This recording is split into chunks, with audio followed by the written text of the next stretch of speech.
Good evening, and thank you for coming out tonight, and thank you for inviting me. And I'm here to speak in favor of the proposition that South Carolina should abolish the death penalty. I intend to make 5 points. First, that the death penalty is not a deterrent. Second, that innocent people are sentenced to death and executed. Third, the public can be adequately protected by life without parole. Fourth, the death penalty discriminates on the basis of race. And 5, the death penalty is not imposed on the worst of the worst. First, though, however, let me introduce the speakers on the other side who are going to speak against the proposition. Speaking after me will be Melody Brown. She's a senior deputy AG in the Capital Litigation Section of the South Carolina Attorney General's Office. She's a graduate of Wofford College and the University of South Carolina School of Law, and Ms. Brown has been counsel in numerous capital cases during her time at the AG's office and has received several prestigious awards, including the Ernest F. Holling Award for Excellence in State Prosecution. She's a formidable advocate, and I look forward to her remarks. Second is Dr. Randall Hahn. He's a senior pastor at Heights Baptist Church in Chesterfield, Virginia. He holds, among other degrees, a doctorate of ministry from Southeastern Baptist Theological Seminary and is the author of Living in the Culture of Death, the Death Penalty. And then our final speaker speaking against the proposition is Gabriel Millar, and he is a graduate of the University of Georgia and is a first-year law student here at the University of South Carolina, and he holds a master's in public policy from Pepperdine.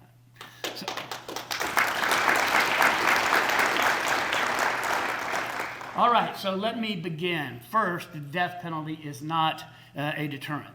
This probably is one of the most studied things of all time. Does the death penalty deter? There literally have been hundreds of studies of this throughout the years, and there has never been any credible evidence that the death penalty functions as a deterrent to keep people from committing crimes. If you don't believe the studies, and there are people who are skeptical of the studies, just look at death sentencing and execution rates. States with the death penalty have higher homicide and murder rates than states without the death penalty. About that. And in South Carolina, more specifically, where there hasn't been an execution in more than a decade, and where only 2 people have been sentenced to death in a decade, the homicide rates have actually gone down.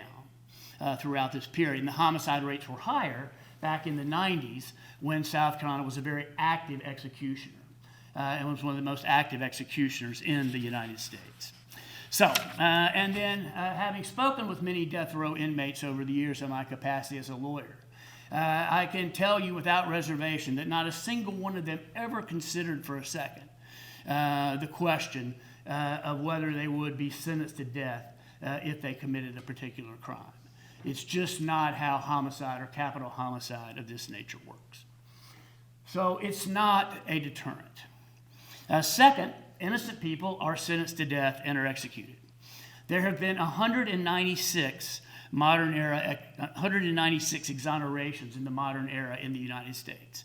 So that's 196 people who were convicted of murder and sentenced to death and subsequently found to be not guilty of the crime. And these people spent hundreds of years collectively on death row for something they didn't do. And we don't know, because it's a counterfactual, well, how many innocent people did we actually execute during that same time period? In South Carolina, there have been 2 exonerations, 2 clear exonerations, and then 2 what I will refer to as near exonerations where the charges were dropped against the person in exchange for time served in the face of powerful and compelling evidence of innocence. And so if we retain the death penalty, we have to accept the fact that innocent people will be convicted, will be sentenced to death, and will be executed. And that is, in my view, too high a price to pay when, to my third point, the public can be adequately protected by life without parole. We have life without parole in this state. We've had it for a number of years. It was a little rocky getting there. In fact, when the early years of trying to get it, it was the prosecutors who opposed life without parole because they thought people wouldn't be sentenced to death if we had it. On that point, they were wrong about that. But we did get life without parole. And that is adequate to protect society's interest in incapacitation. Society has a legitimate interest in incapacitating people who commit violent crime, who commit homicide, but life without parole can do the job, and it can do the job and does do the job less expensively than the death penalty. it's extremely expensive to keep and maintain a death penalty system. This has been studied there have been numerous cost studies, including in South Carolina, and all of them find the same thing. In some variation, in some multiple, it is more expensive to have the death penalty than it is to abolish it and maintain a system of life without parole. The fourth point is that the death penalty discriminates on the basis of race. This isn't something unique to South Carolina. This has been studied in every death penalty jurisdiction about this. In all the studies, including a meta-study done by the federal government, the Government Accounting Office, indicate that there is a strong and, in fact, unbreakable race of victim effect. 81% of the people on death row in South Carolina killed someone who was white. 70% of the homicide victims in South Carolina are black. That is a significant disparity in that, and it's way out of line.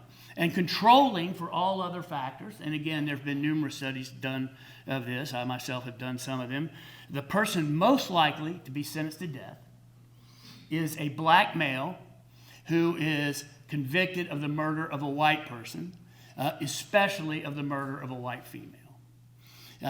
Taking, no matter how you slice the cheese, no matter how many factors you take into account, that is the person most likely to be sentenced to death. And this race of victim effect is, for reasons we don't completely understand, hard-baked and hardwired into the DNA of the death penalty. It has persisted as long as we've had it. It persisted in the pre-modern era before 1976, in the colonial, the antebellum, the Reconstruction periods, and it persists to this day. And the final point I would like to make is the death penalty is not always imposed on the worst of the worst. So since it doesn't deter, and we can incapacitate, then really the legitimate penological justification for it comes down to the fact to retribution. Is it needed to fulfill society's interest in retribution about that? That some people just deserve it. Now, retribution is difficult to refute. There's a highly subjective nature to it about what people think and feel about what is justice and what is a just punishment. But the idea behind this, right, is that society sentences the worst of the worst to death. And I would be not candid with you if I didn't tell you that some of the people on death row committed, by any definition, horrific crimes. And if I am anticipating correctly, I imagine that Ms. Brown will spend some of her time detailing some of these offenses to you. And I'm not here to say that some of them are not horrific.